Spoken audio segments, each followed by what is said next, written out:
Hello Virgo, thank you for joining me for your weekly forecast for week commencing the 15th of May. Since 2012 and Neptune entered your sector of relating, you have been inspired by your contacts with others and occasionally confounded, such as the mystical energies of this rather ethereal influence. Now this week, Neptune forges a gorgeous link with Venus, which is in a very deep and passionate part of your scope. And there could be some kind of hint of attraction with someone through this, or perhaps it's going to be your intuition which can help to guide and move around your financial potential. But ironically, Neptune forges a link with Mars, continuing from last time, which is very tricky. And if you do encounter someone who promises some kind of get-rich-quick scheme, do proceed with a degree of caution. But there is a paradox, because Mars, in a very self-assertive part of your scope, is actually forging a fantastic link with Jupiter in the first half of this week, which means if you're decisive, you could really do well. So it's just really deciphering what's going to be good for you and being a little bit cute about what might not be.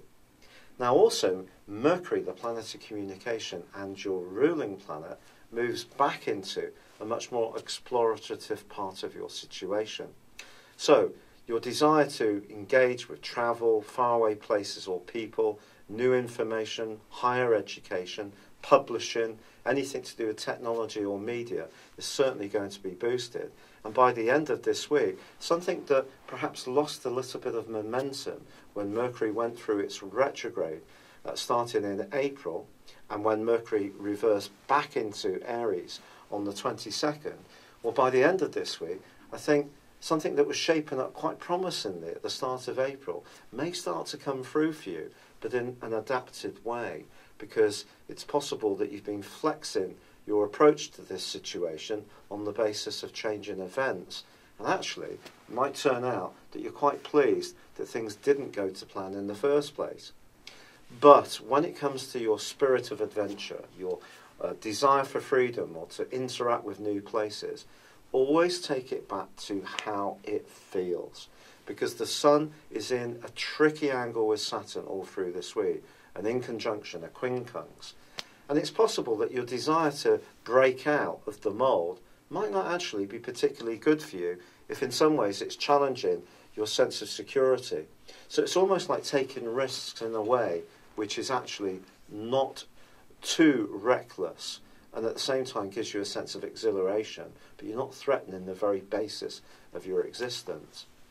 However, by Friday there is a quarter moon. This quarter moon occurs in the sign of Aquarius.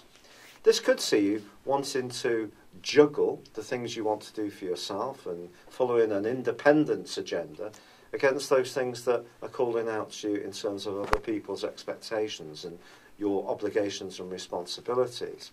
But by the end of this week, the Sun climbs into the most prominent part of your scope, joining up with Mars, and it's going to be there for the next 4 weeks. The Sun moving through your 10th solar house is how you interact with the world at large. It's about your ambitions and goals. It's about your drive. It's about your desire. It's about wanting to raise your head above the parapet and being noticed more, whether it's to do with your personal interests, hobbies and talents, or it's to do with more professional strands. And it's going to be a time when you can really make progress if you really apply yourself and show maximum self-confidence. But Mars is there, even if rather briefly, to support you, but I'll tell you more about that next week. It's been a real pleasure being with you, Virgo. Thank you for joining me. Good luck, and goodbye for now.